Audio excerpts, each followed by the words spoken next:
thank you all for coming. I'm really excited. Everyone's like very scared of us apparently because the most distance like far away is where you're sitting. I feel that. If you have a hard time hearing though, you can feel free to move up. So I'm going to go ahead and get started because I can rant on all day. A lot of today is going to be talking about space. And so the first thing I would really like to do is acknowledge the space that we're on and the land that we're on, and just have a moment to have a little moment of silence for the people who were originally on this land that called us home, which was the primarily the Tonkawa tribe. So I'd just like to take a moment to acknowledge that.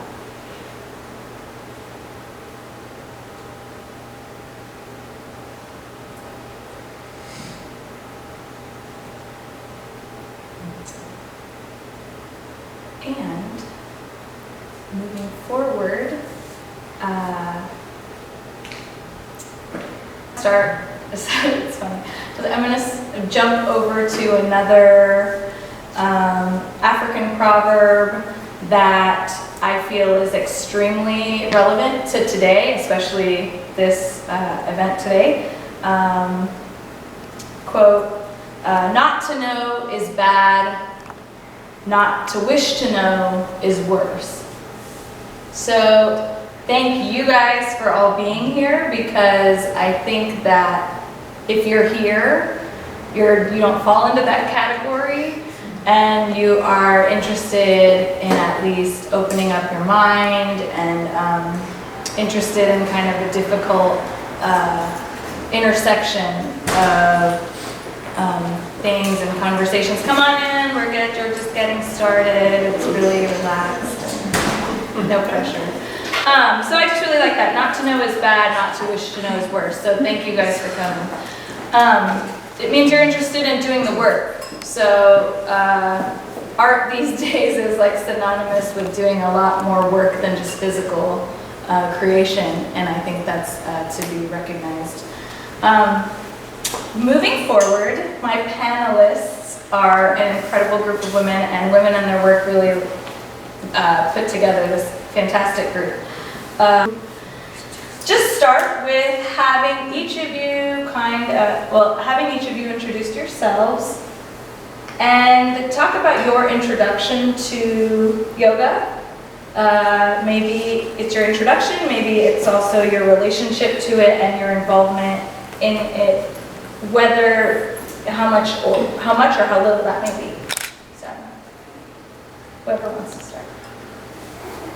Well, my name is Melanie Holst-Collins, and I am the founder of Grow Your Love Space, which is a platform basically for sacred space facilitation for men and women, anyone who considers themselves a human, to experience safe and sacred space for healing and transformation, all via yoga. And I feel like I've always had an affinity toward the practice of yoga, even from a young child. And so it's been, I feel, just steeped in my psyche in a way forever, and it's played a huge role in my relationship with myself and healing through trauma, and just, defining parts of who I am today. And I also have a huge responsibility to introduce this practice and philosophy to people of my community, so African American men and women, and so that's a lot of what I do.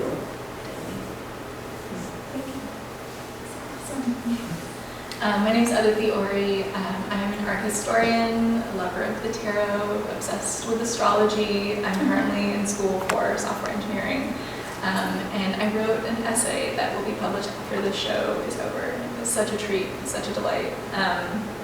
One of my first memories is being in bed while my grandmother meditated. So yoga is a big part of my life. I have yoga teacher training, though I don't teach. I practice quite regularly at different yoga studios. And yeah, the asana practice, like I really didn't start that till I was about 16. And yeah, definitely experienced like different degrees of like comfort and safety in different yoga spaces. So yeah. I'm a painter. I have almost no relationship with yoga. I'm from Pakistan, raised Muslim, so it's not a part of my religion or a part of my culture. I am probably like the casualty of our generation. I like go to yoga to, I don't know, it's like the same as a class. So that's been my relationship with it. That's been the framing that it's been presented to me under as a person in this Western society or whatever. So, so this has been, I mean, when I was prepping for this to come on this panel, I learned a lot, and now I know I'm going to learn a lot talking to you guys who do have a much more contextual and comprehensive understanding of the history of yoga. And so I'm here to learn and give my feedback, mostly as a painter and as a woman of color. I mean, my paintings are about vulnerability, cultural trauma, and female selfhood. So yeah. Awesome. Thank you. Okay. That was great.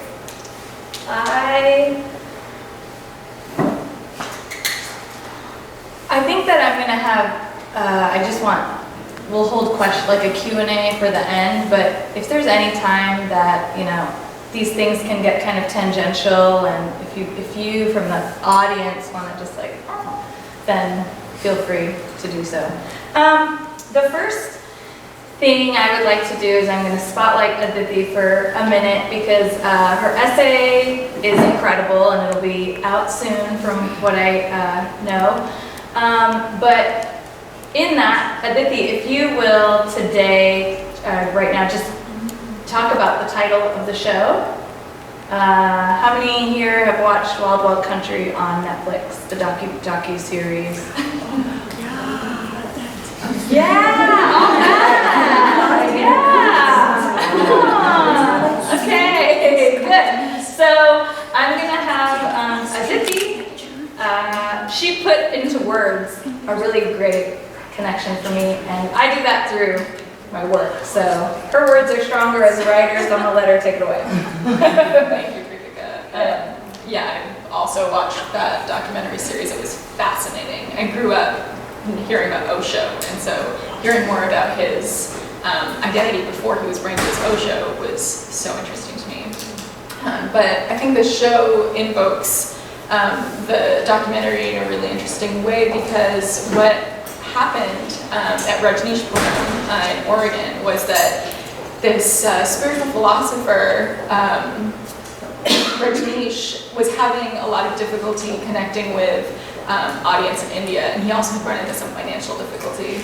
And so he moved his entire operation to a small town, I'm forgetting the name, in Oregon, where he basically was creating spirituality for white folks, for Americans who were really hungry for something that was different from their elders' spirituality.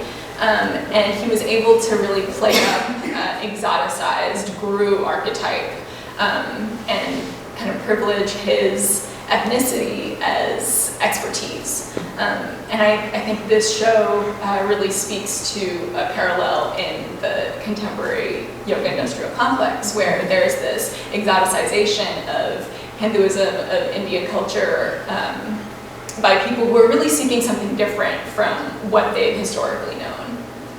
So, yeah. That brings A us bit to cultish. No. Yeah, definitely a little bit cultish. The notion of like lineage and purity, I think, is something that was really evidently problematic in the show, and can be really problematic in contemporary yoga. Yeah.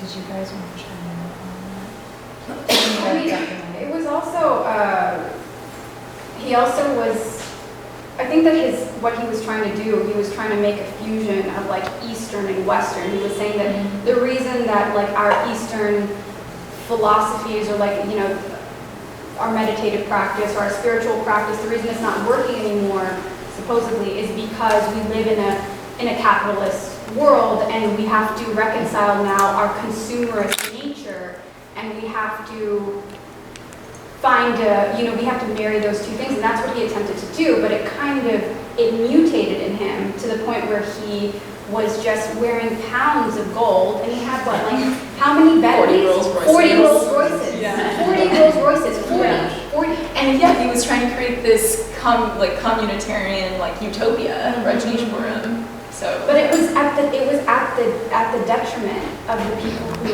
came into the. Can I use the word commune here? I mean, that was a commune. I mean, they farmed. They were self-sufficient. But I mean, even the way they even at one point started to use the homeless. Right? They were saying that for free labor. Do you want to explain this? And also for the votes. Oh yeah, I forgot about the votes. Yeah, they were busing in. I haven't seen it, but I feel like I've seen it.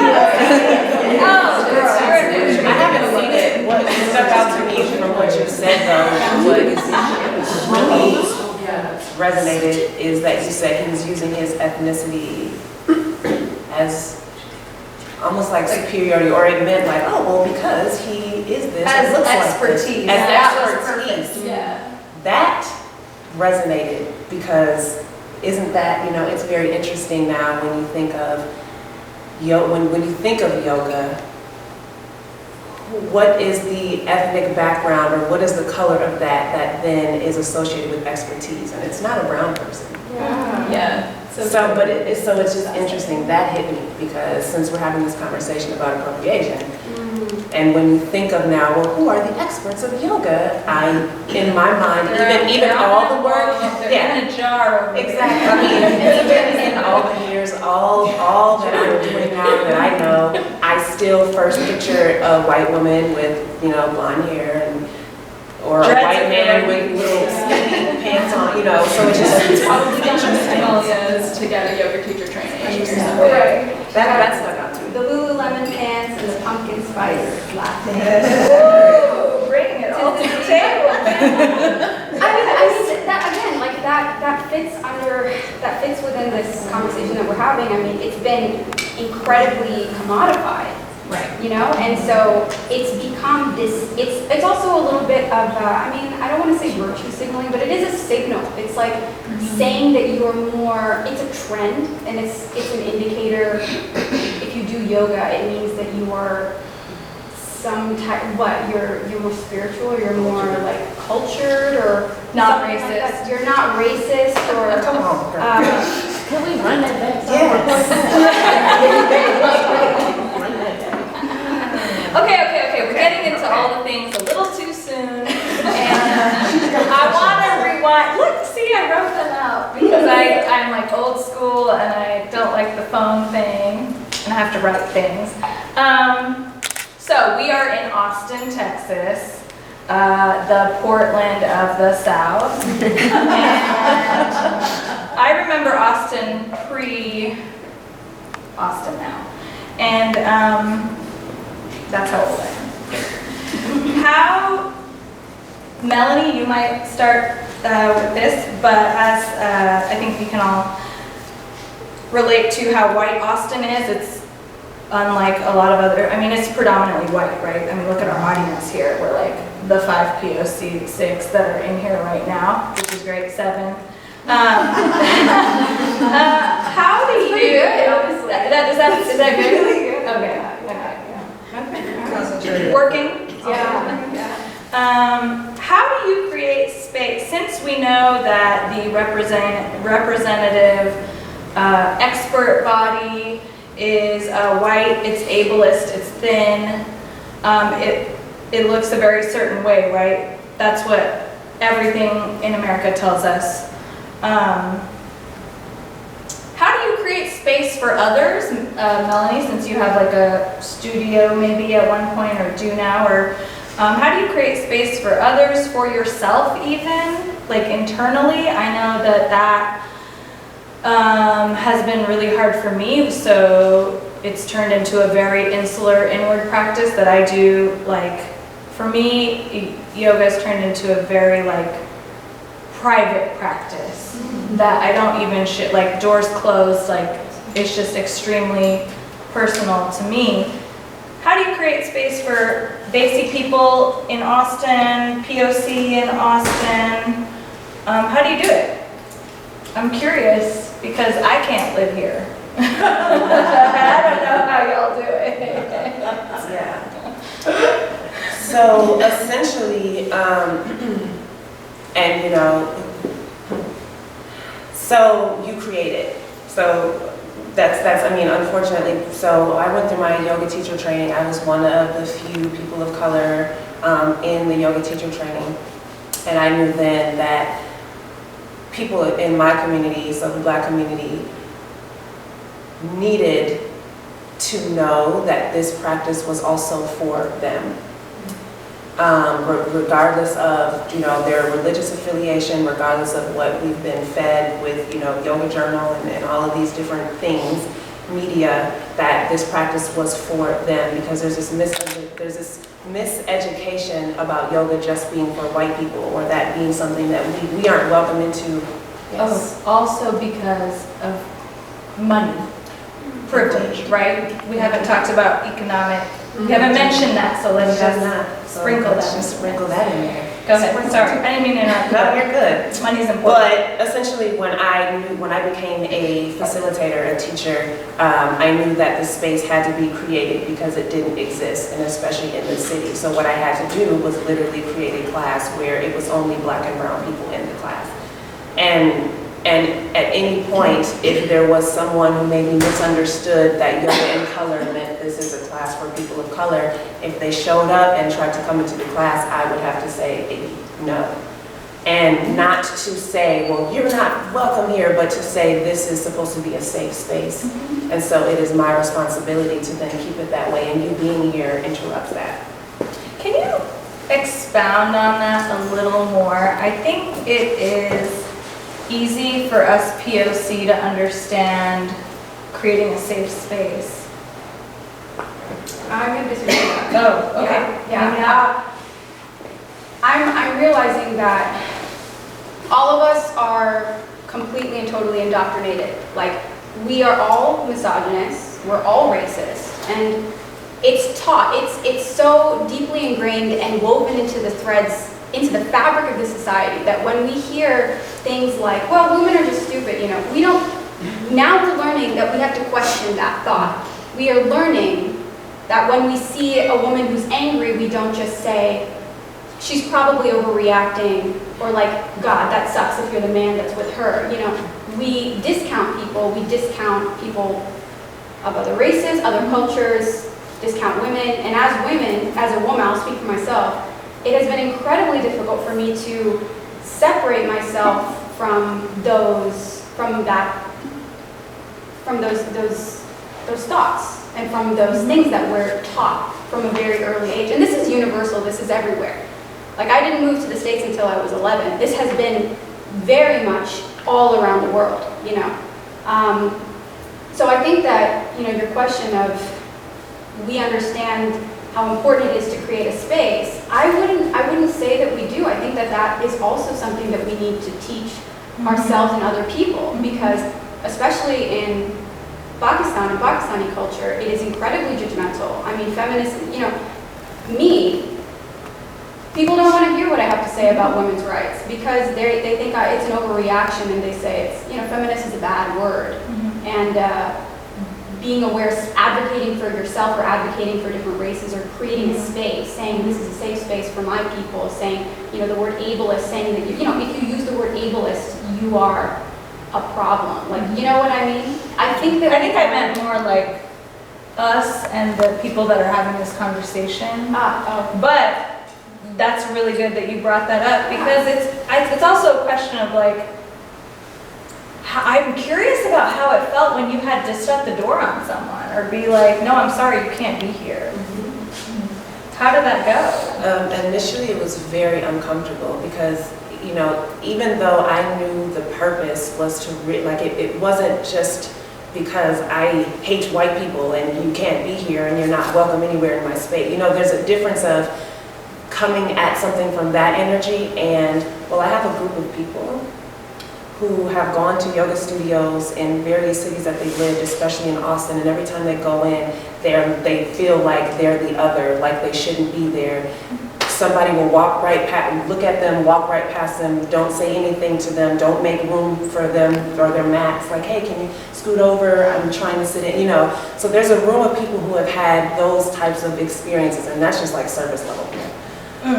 So there those types of experiences, and so you being here, then automatically there's a wall of, well, I don't feel safe here. I don't feel like I can be my full self here. I feel like this is, okay, so now I have to talk differently and I can't say what I want to say, and there's so many other things that now, so, and then you want them to practice this vulnerable practice where they're getting raw and they're really wanting to breathe deep, and you're here disturbs that. So after I really had my own, like did my own personal work with why would then turning someone away make you uncomfortable if that's the purpose of turning them away?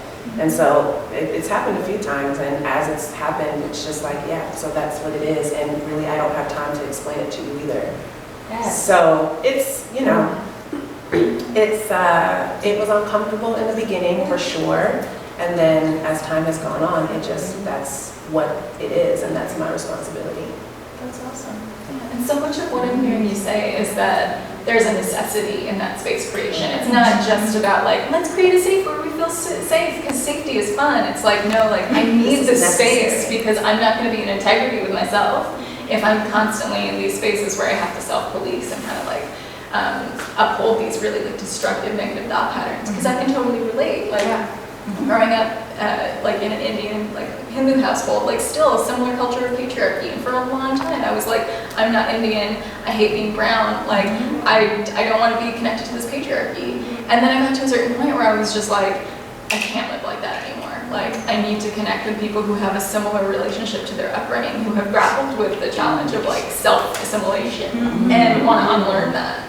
So I mean, how do you share that with like white folks or people who are otherwise like not experiencing that like absence of safety? It's like, I don't know, like I just don't know how to share that. But I think it's something that, you know, you don't realize that you need it until you actually feel the community.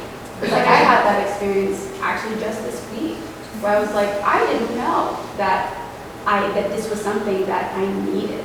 I didn't realize that I needed that space. It's never been available to me. I've never met other brown women who have the same experience as me, who have dealt with the same stuff. And then when you make a space where it's like, hey, this is for us. And you realize that you do have a community and that you're not alone and you're not an other. That's really big.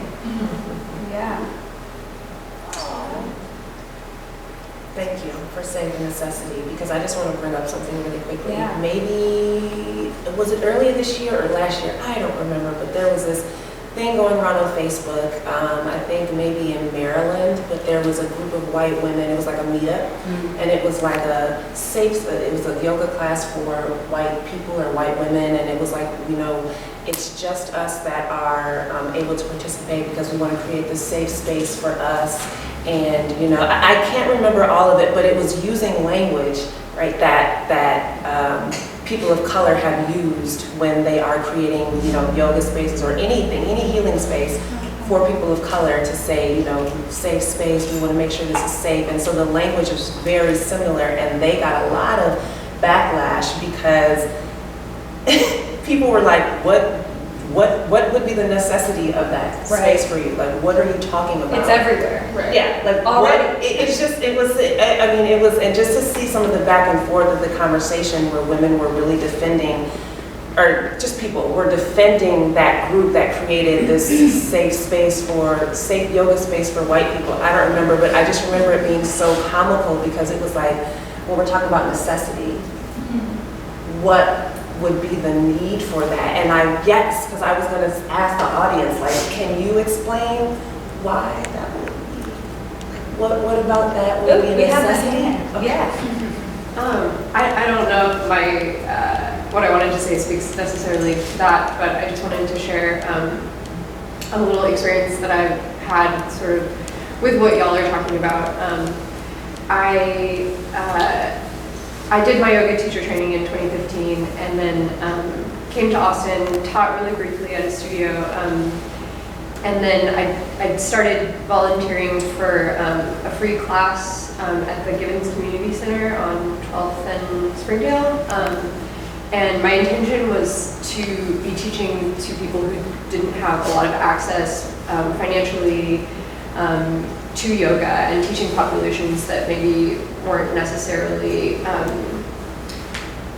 welcomed into studio spaces. And I've noticed over the years that I've been practicing yoga as a student, just a wild sort of trend towards yoga being increasingly expensive and therefore inaccessible, which is so contrary to the spirit of the practice. And I was noticing as I was teaching, of course with the intention of teaching to the people in my neighborhood, which is where this space exists, which is primarily people of color, that as I taught it for about a year and a half, and varied sort of attendance. I did have a lot of brown and black people in my classes, but more and more as the word got out, it was a lot of people, and as the neighborhood changed, it was a lot of people coming in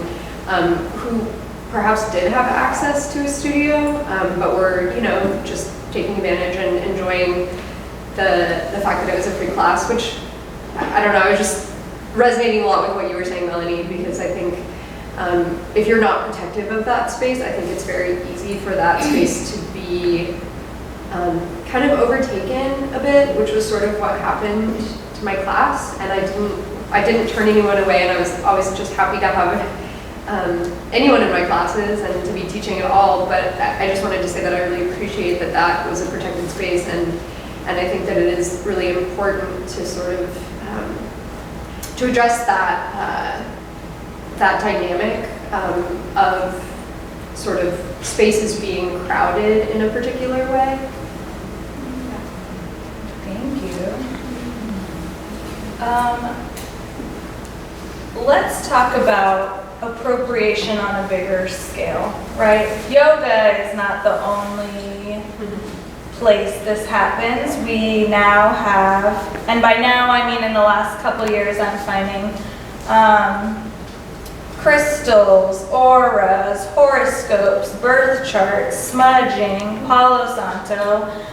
We can go back to like hip hop and tacos and freaking everything in this country, right? But specifically kind of the ones I listed.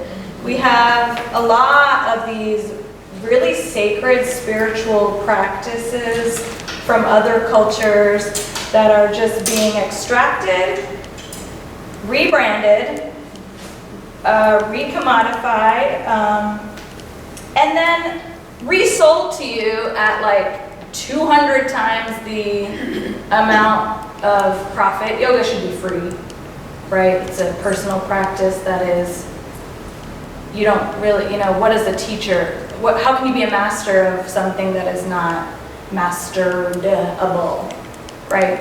That's a tangent.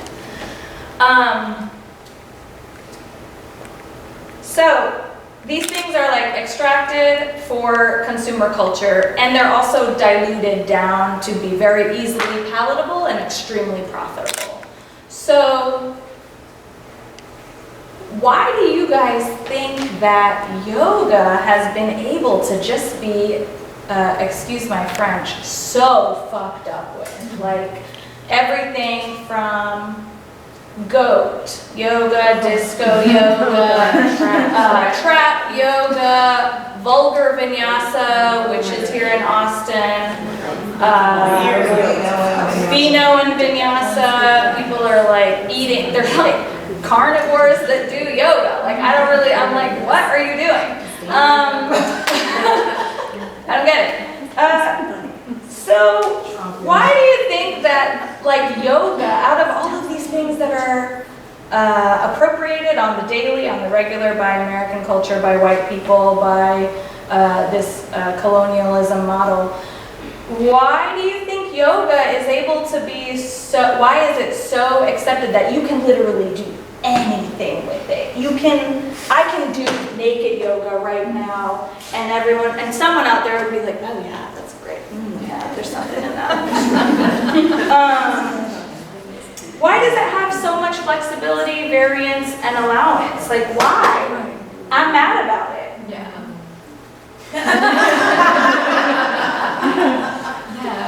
It's such a rich question. It has so many different complex layers. I know. And I want to say so many things at once, which is hard. I can only say one thing at a time. But I think it really has its roots in just the systemic nature of what we now consider yoga. Like, I'm going to refer to it as postural yoga because yoga is an 8-limb practice, and the posture asana aspect of it is something that has really only been codified since the 1800s. And actually, like, in the 13th century, hatha yoga was codified, but it was a meditation practice, and all the asanas were primarily seated. And it was in the 1700s that the British Raj was like, those hatha yogis are weird, and we think they're disrespectable, and we are gonna make yoga illegal. I mean, I don't know what that really looked like, but they were pushed towards the fringe of society, where they already were, but even further. And then in the late 19th century, there was this rise towards Indian nationalism, even though India wasn't a nation yet.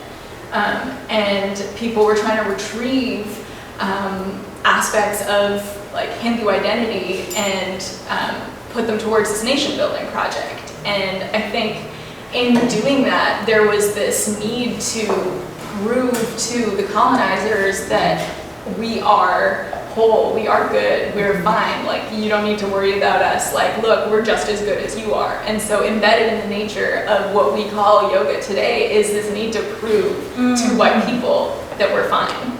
And in that,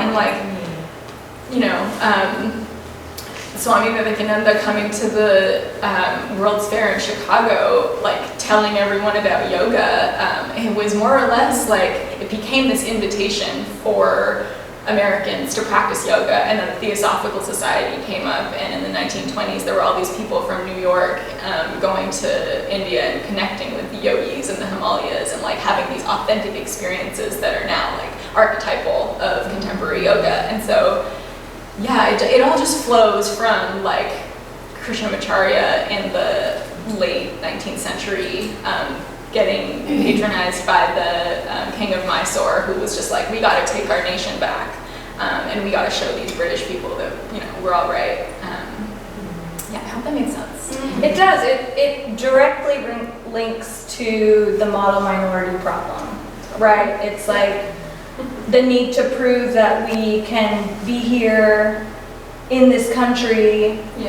It's I'm still being a model minority, I'm still being the ideal daughter, to bring in the gender thing. I mean, whatever. Sorry. It's just take our practice, take it, and do what you can. But now are we trying to reclaim it back? It's so hard because now we're erased from it. Is how I feel. I'm pretty sure kids in California don't think yoga grew up in or is from California. No. Again, as the casualty of the generation or whatever. I vaguely knew you see a completely commodified symbol, the Om. You see it on T-shirts and shit. And then Namaste is how Namaste says the God in me accepts or acknowledges the God in you, right? It's also a greeting in India. Anyway, even that has been commodified and capitalized on. But I kind of to that question, I kind of have a different angle or different view on it. Everything that you said makes sense. But I think that yoga is also an answer to a problem, or it's seen as an answer to a problem that exists in the culture of America, better said, is the lack of culture, the lack of spirituality in America. The reason that these things are being co-opted from different cultures is because what spirituality exists in America, what culture what do you have that actually grounds you to your heart and your soul, that is about not God, you know, it's not God. Like yoga, I wrote down the definitions of yoga, okay? These are from like texts from the 2nd century, 4th century. Yoga, known that which is called yoga to be the separation from contact with suffering. Yoga is foretold, faith, aspiration, perseverance, and needs. In this system, yoga is the union of the self and the Lord. Yoga is said to be the oneness of one entity with another.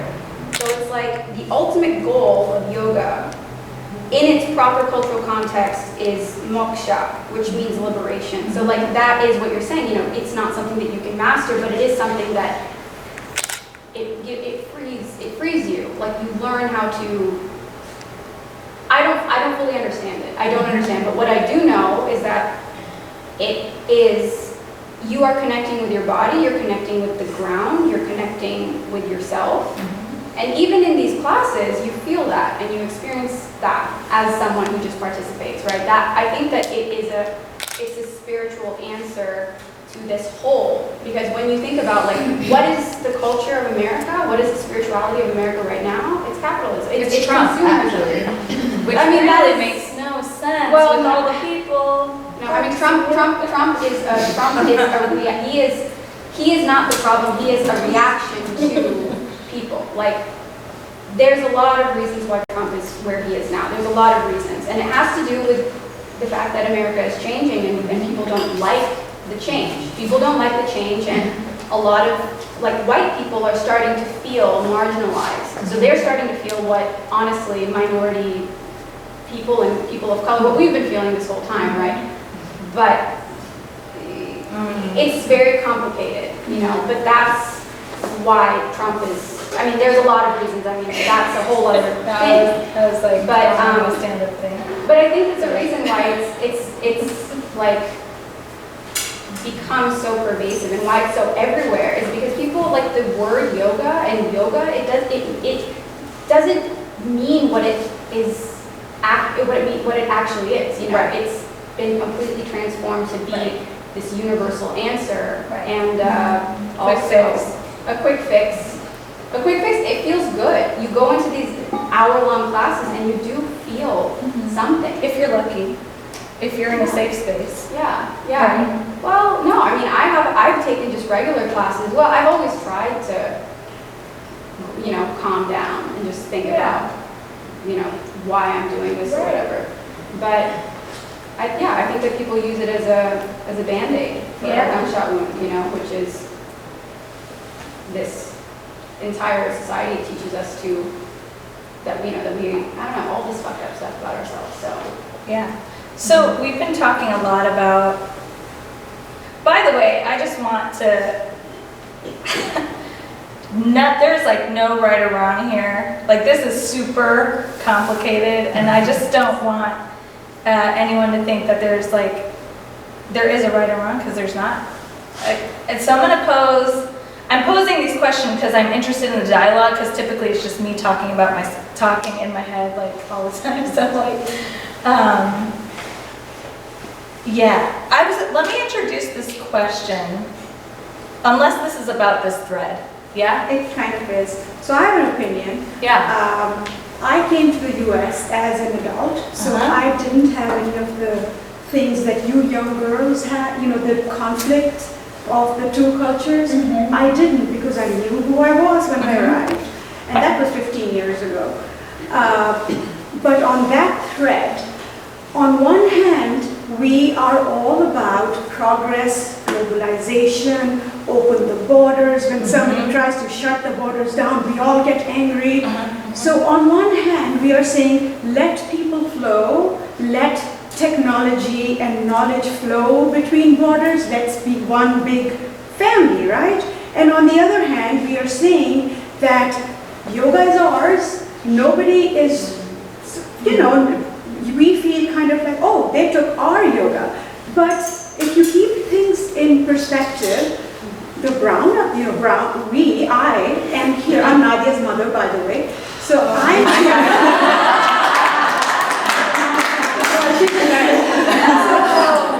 here living in America, in whatever white people's world, feeling comfortable, living my life with complete freedom. I have the freedom to go and pray if I wish to, the way I want in my house or in a place of worship. No one's stopping me. So I think it's capitalization. Everybody wants to make money. The Swamis made money, right? Look how much money they made from using and basically misusing these ancient traditions and practices.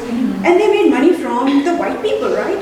So the white people now are using the spirituality of our practices to find peace and make some money by introducing goat yoga or innovating, because you have to differentiate your business somehow.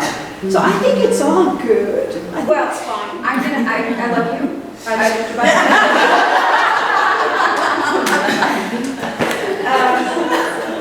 Okay, so I hear what you're saying, Mom, because it's really clear to us. Sorry. But the thing is, listen, if we just put everything on an equal playing field, of course, it's like we do live in a globalized world. When you said globalized, I mean that's a huge that complicates so much stuff. Yes, that's true. But cultural appropriation, another definition, is the adoption of elements from one culture by members of another culture. It is controversial here in the USA because members of I wrote this. It's controversial here in the States because members of a dominant culture are appropriating from the disadvantaged minority cultures. Now, we all know about I'm not going to use yoga because it's so complicated. I'm going to use something that's a lot more simple, i.e. like Navajo and Native American costumes for Halloween. Okay, that is a very problematic thing to do. That is very stark cultural appropriation, and we know that it's bad. But why? Why is it bad? One, it's because there are companies, big companies making money on very starkly. How do I say this? There's a wholly Making money off of their body.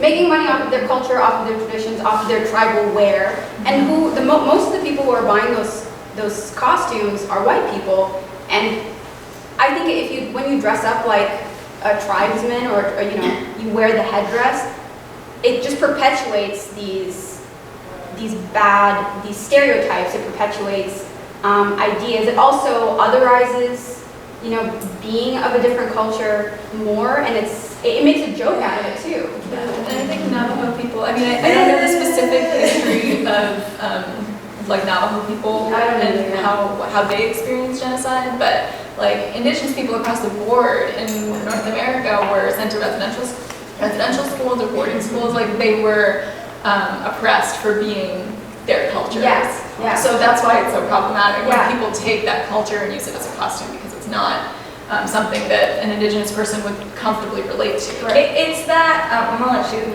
it's when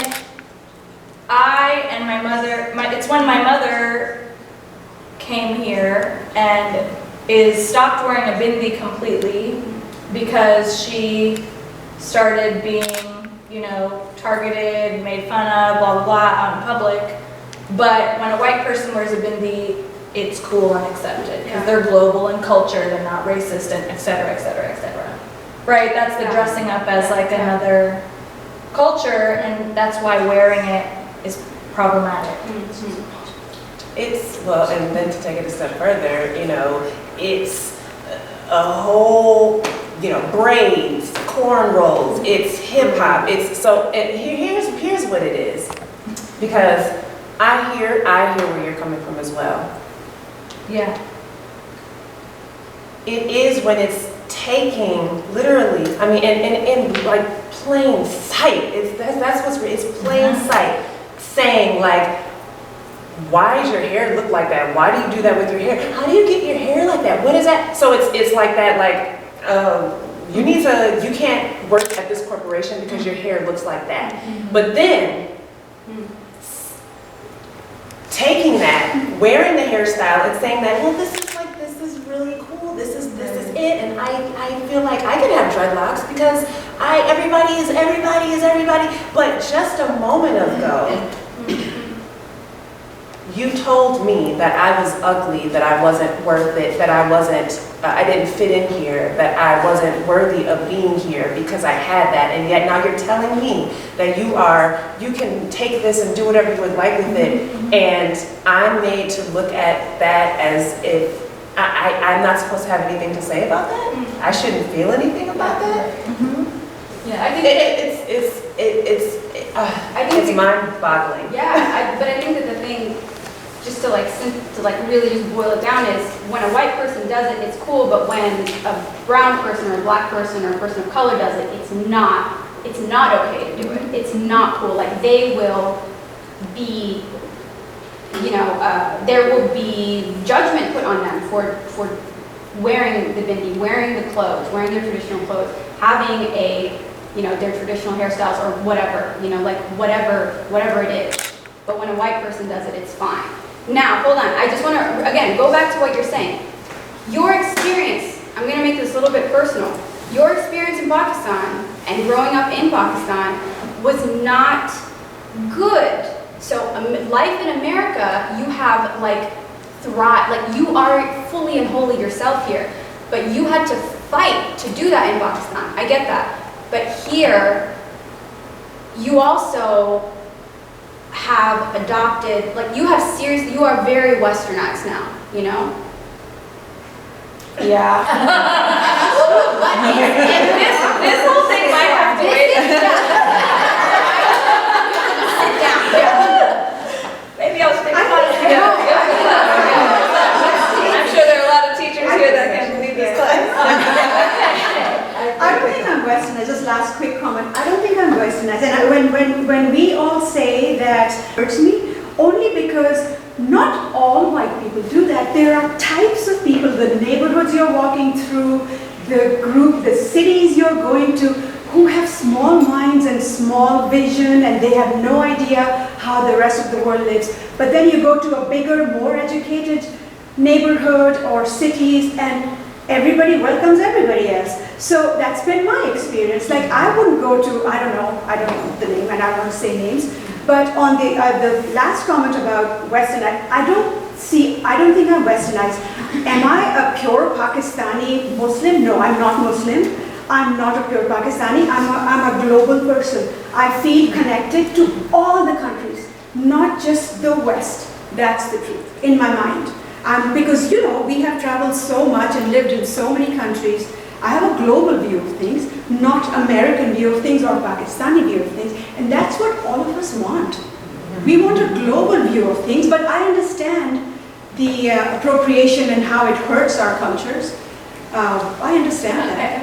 I just have a different point of view. I think your perspective is really interesting, and like you said, there's no right, there's no wrong, and I see in your perspective a really, and the kind of clash that you're having here, I see that mirrored in my own family between generations, where people from my elders' generation, they grew up with their culture intact. They weren't, their relationship to their culture was not threatened at all. And so they'd come to, I grew up in Canada, they came to Canada, and they were initially, it wasn't in vogue to wear kurtas, tunics. And then eventually, when I was in my 20s, it was cool, and my family was like, "Great, we're gonna buy tunics for you. We're gonna buy you lots of kurtas." And I was really, really hesitant for it. I was like, "No, I don't want to do that."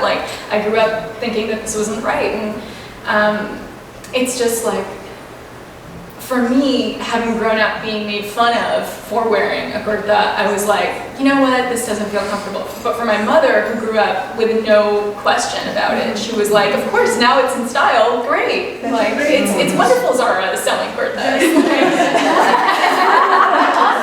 That's the money go to. It's going to Zara. Yeah. So the problem is when extraction happens, Yeah. erasure then happens. Yeah. Erasure leads to extinction. Yeah. Thank you. So that is what you don't want to happen. You do not want your culture to completely be wiped out and whitewashed. Yes. And that's what's happened. Yes. Like on the cover of Yoga Monthly, how often are you going to see a brown person?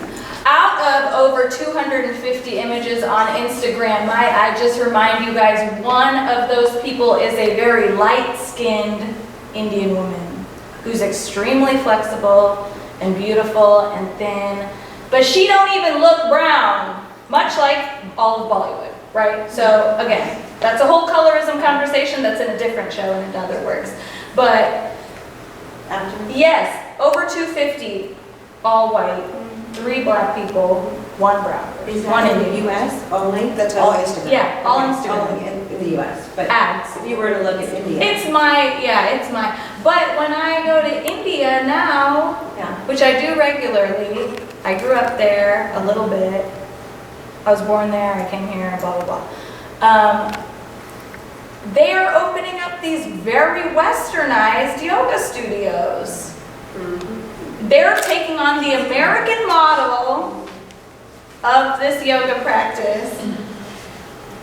And it is gross, y'all. It is like very strange to me. Do you guys Well, have? honestly, in India, the white man is still king. Yes.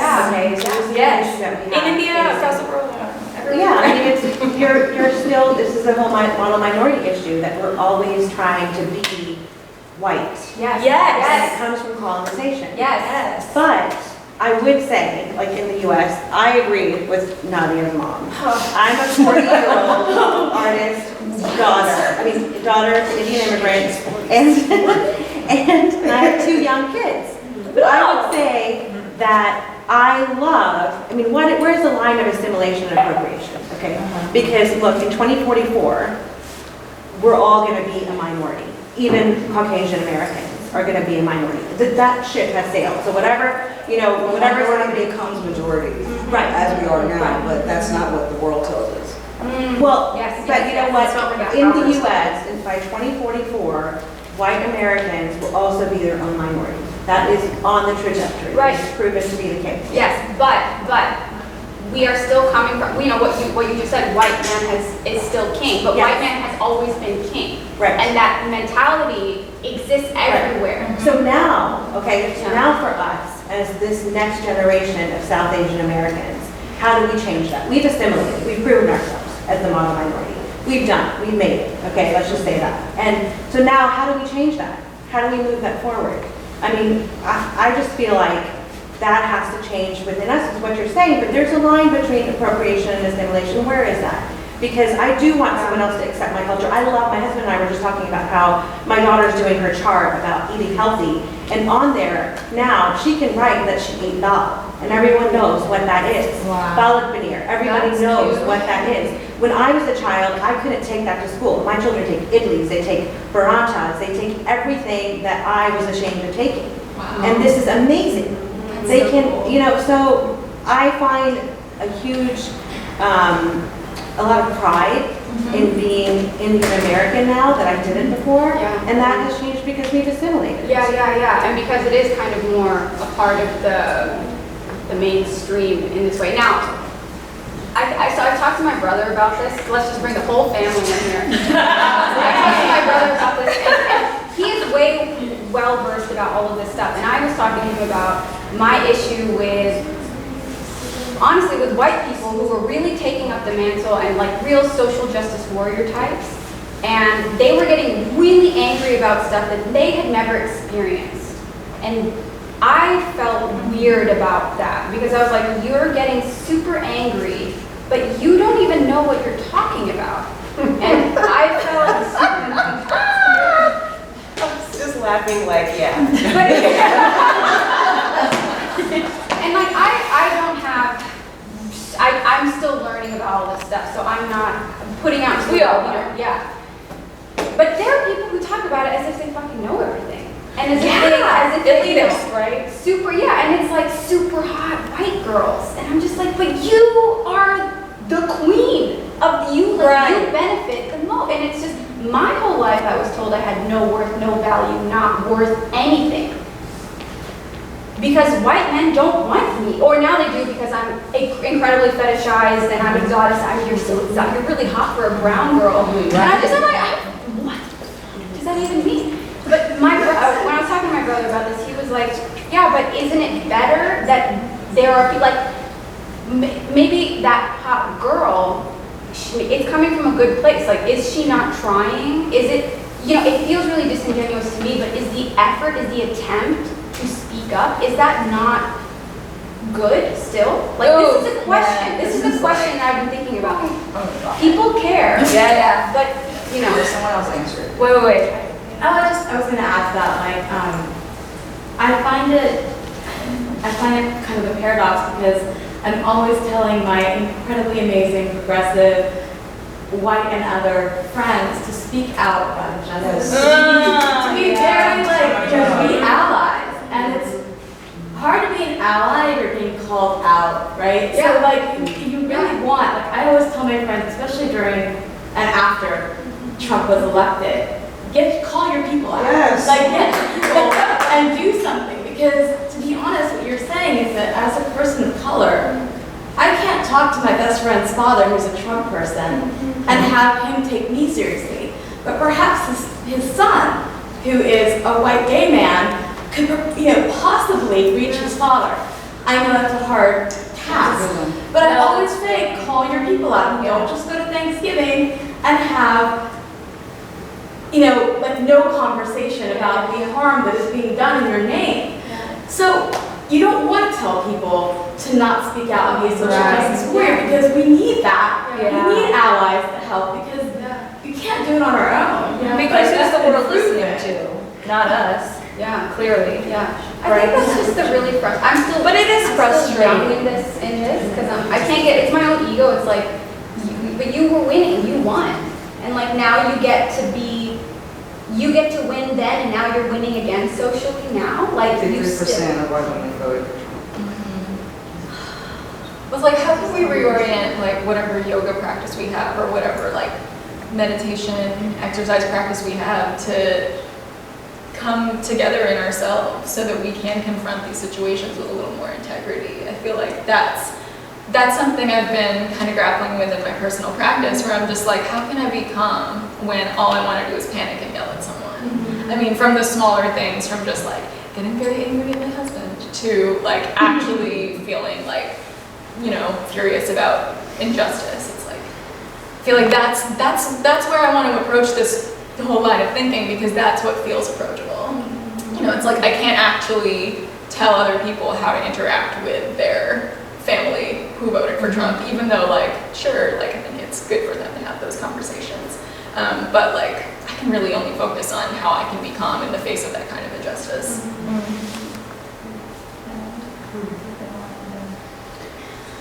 I know, it goes all the way back to that blackface conversation 2 questions ago. I know that. But we've come a long way.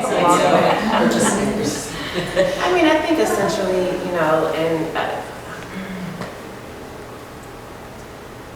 my hope, because I think that when we have conversations like this, where it can be uncomfortable for, certain people in the room, or when we're talking about globalization and when we're talking about being one and all these things, the conversation then kind of goes to, well, how can we all just, and that's really cute. I think that's cute and great and progressive sounding, but I would just, personally, and just talking about yoga, healing in general, if it can just somehow be understood that if there's a group of people of color who say, we just need this because of this and this and this and this, we need this space and you cannot be here, that is not met with, well, that's anti-reverse racism, or that's this and that. Just let us have this fucking healing space. And then you can literally get every other studio that has ever existed ever. And then we're done. We're done talking about this. Yeah, I think that there's a lot of color blindness basically happening in this conversation of let's all be one big happy family. That erases all of the really horrific things that have happened. And we're still here. It just discounts everything, which is not okay for the people that have endured trauma over years and years and years and years and years. Right? You can't just be like, you know what, now we all know everything, we got the internet, we got yoga, we're all gonna practice together, it's gonna be great. that cannot happen without really, I'm learning about things like history is not taught to children history is not history, it's not facts, right? Depending on where you are, it's like very curated. I grew up thinking that, I just got back from Mexico City like 2 days ago, and I grew up thinking that all these colonizers were like awesome. That's how conquistadors were like, yeah, crusaders taking over the Indians. So I think what I'm trying to get at, because I often end up in this space where my brain just gets so tired of flexing. I think what I'm getting to is that you have to acknowledge that, and you have to know where, like how we got here. I just learned about Black Wall Street and where Tulsa, Oklahoma, through that show, the TV, Watchmen on HBO, thank you. And it's like this is happening to me every day where I'm like, holy shit, that happened? Like, no one talks about it. White people love sweeping all that shit under the rug and getting into a yoga studio and being like, oh yeah, I love India and I love incense and Nag Champa is my favorite thing. And I'm focusing on India because we were talking about yoga. And I'm saying white people because it's predominantly that. I'm not going to sugarcoat when we're in this space talking about that. But I was just saying like this, my mom is the same way. When I told her I was doing this show about yoga, she was like, oh, well, you can't tell, isn't it great that everyone's doing yoga? Like, you can't own it. And I was like, I'm not trying to own it. I'm just trying to respect where it comes from. And I want to make this, I know that there's a lot of hands and questions, and I know that will have a Q&A, but I want to, this is a really important thing, I think. I'm going to put it out there. Damn, I lost my way of phrasing it. What was I talking about? Your mom. Mom, thank you. Thanks, Mom. They helped me with everything. You have to respect where something comes from, and I draw a parallel between like, it's hard to compare yoga to anything else.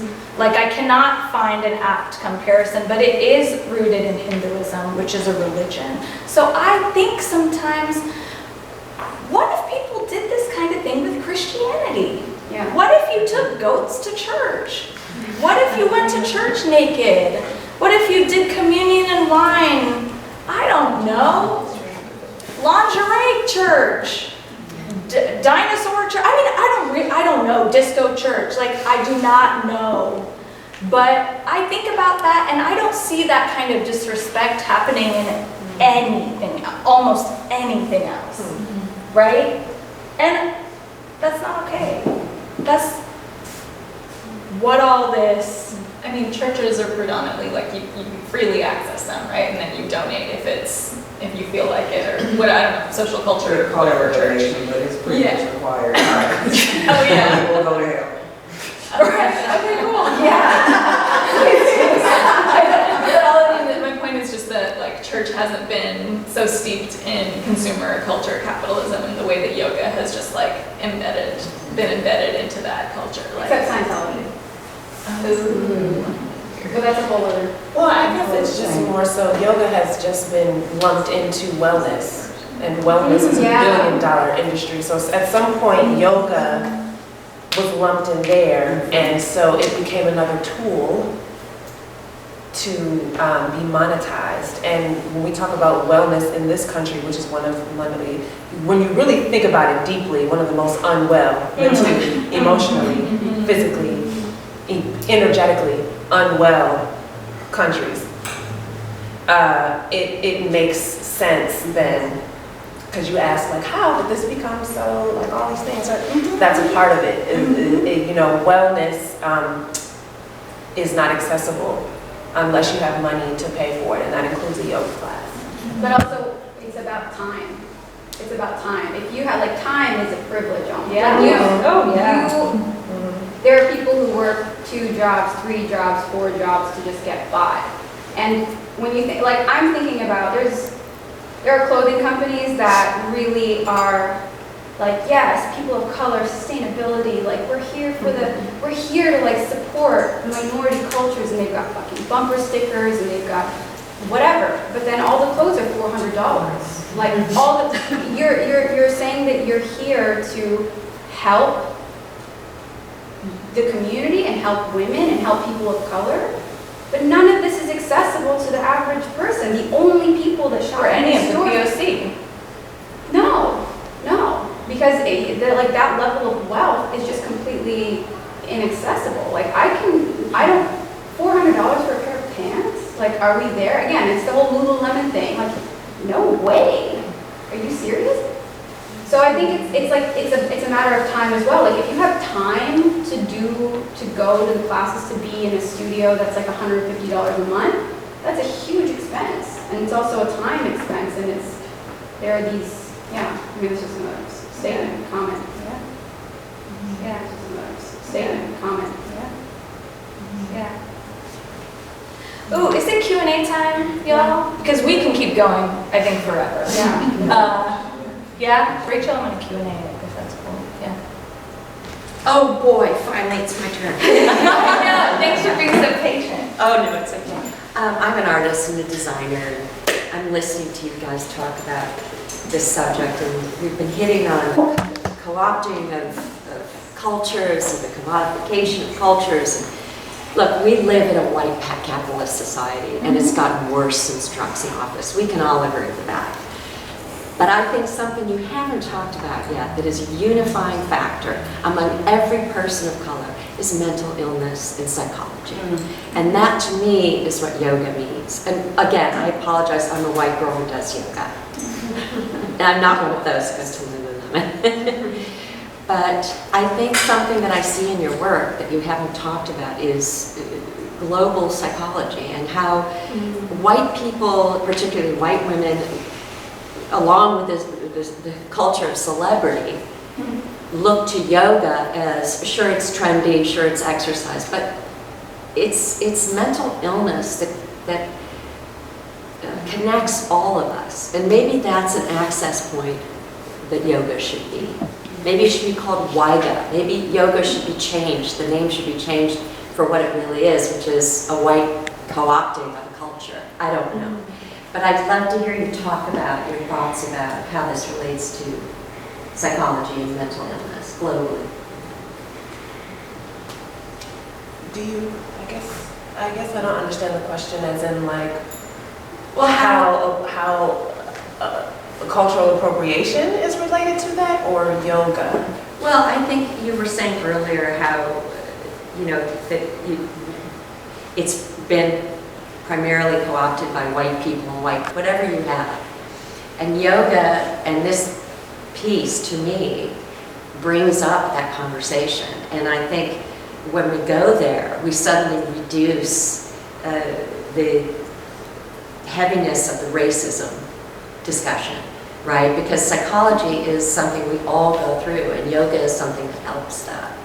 And I know, and that's the unfortunate thing, because the heaviness of the conversation Outweighs that? very relevant. I wouldn't say outweigh, because I don't think that the conversation was about the benefits of yoga.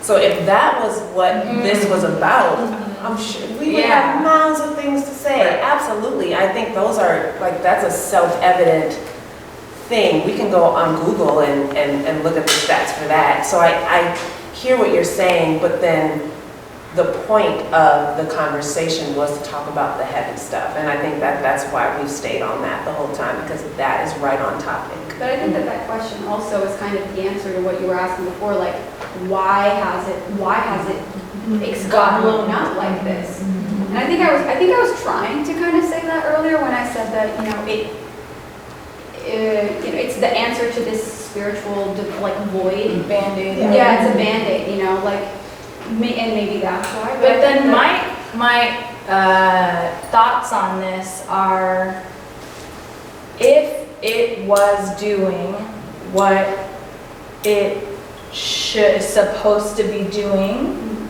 easing the anxiety, de-stress, all of the lowering blood pressure. I've heard people like curing diabetes through their yoga practice. Like, I'm not discounting any of that. The health benefits are there, but if it was doing what it was doing, then why are we here? Because it's marketed as a productivity Because tool. it's not real, right? Like, the yoga that is marketed in America is not doing 7 of the 8 limbs. 7 of the 8 limbs. It is doing one thing, right? It is doing one thing. Let's all do this, like, you know, right? Like, let's all do our headstands and let's all do our, I know, I get really like, I just pulled my groin. Excited. Just like this for the rest of the day. That way. But yeah, you know, that's, I think that is where I struggle, because it is not, because it is so extracted and so for one purpose and one audience, it's not it. I'm not advocating it at all. I think the culture is so starved for nature and connection, and it's not yoga that they're doing, for sure. Right. But I think it attracts people, like, you know, they have the wine yoga, the beer yoga. They're not going to just go and be with Hang out with themselves for an hour unless there's a beer or unless there's a goat. You know, it's like, So that's the real problem, right? they can't be with themselves. That's what I think. So, yeah, and then my whole thing, I'm not going to say more because there's another question, is why call it yoga? Like, can you please, what's the next thing, right? Like, can you please come up with your own thing? Not from everyone else's cultures that have been practicing this for thousands of years.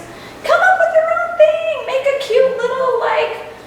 But then it would lose the magic. It would be different, because then it would just become another Hang out with Western girls, yeah. set of exercises. Which is really fun. Which is really fun. Who's that? Like, did Jake Fonda have this exercise video? Yeah. Jake Okay, Fonda. next question. Next question. And I guess, like, sort of tying back into the whole, like, how to be a good ally without speaking for someone else, and, like, a lot of that to me is just listening, which is why I'm here. But it's also interesting because, like, I shared that Yoga is Dead podcast with you, which I think everybody would like, and the first episode is called White Women Kill Yoga. Really good. And I posted on my Instagram story, and I got, like, a lot of backlash. People were like, that's such an aggressive statement. Even, like people of all different races, like, were like, why are you saying that? And I was just like, it's meant to be provocative, but also if you actually listen to it, you would understand, and they give, like, I don't know, it's like very similar to this conversation. And so I just thought that was interesting that people were like, immediately like, how could you say that? Like, blah, blah. And I was like, well, I mean, I'm not above calling myself out. Like, blah, blah. Like, maybe if you listen to it, that's what I want, is you need to, like, listen instead of just having a gut reaction to somebody saying that. Somebody saying something that, like, triggers you because you think it's an attack. So anyways, you guys should check out that podcast. Yeah. It's really great. Wait. I know, but it wasn't very direct. Okay. You know, like, White Women Killed Yoga. So there was this piece at the, San Francisco Asian Museum. Yep. Literally every single person I know sent me that article. I know, guys. It had just been, anyway, no, but I didn't want to talk about that. I wanted to talk about that artist. He made merch. He had a show at that museum, and he made merch. This was 2014 to 16 was this. And he had merch, he made merch that said, hashtag white people yoga. White people yoga. And that was... He's South Asian, by the way, that's important. Yeah. And he was talking about similar things to what we're talking about here today. But the museum said, we cannot make this merch. Like, it's just not allowed. And they were really, I think that there's... The term white people, it sounds really aggressive, and I understand, like, it does feel, to me, I understand. I mean, I love all people, and it feels like you're just putting a whole race of people in a box, and it's harsh. But then I realized from reading that article on the merch, on the Asian Art Museum of San Francisco, they had merch that just said Asian. Asian, that's it. On t-shirts, on bags. We say black people very comfortably. We say brown people very comfortably. You know, we say all kinds of things very comfortably, but we don't say white people comfortably. And that's kind of the problem too. It's like, it's not a bad thing. We're not saying it's bad. Like, you call us brown people. It's, you're white. You know.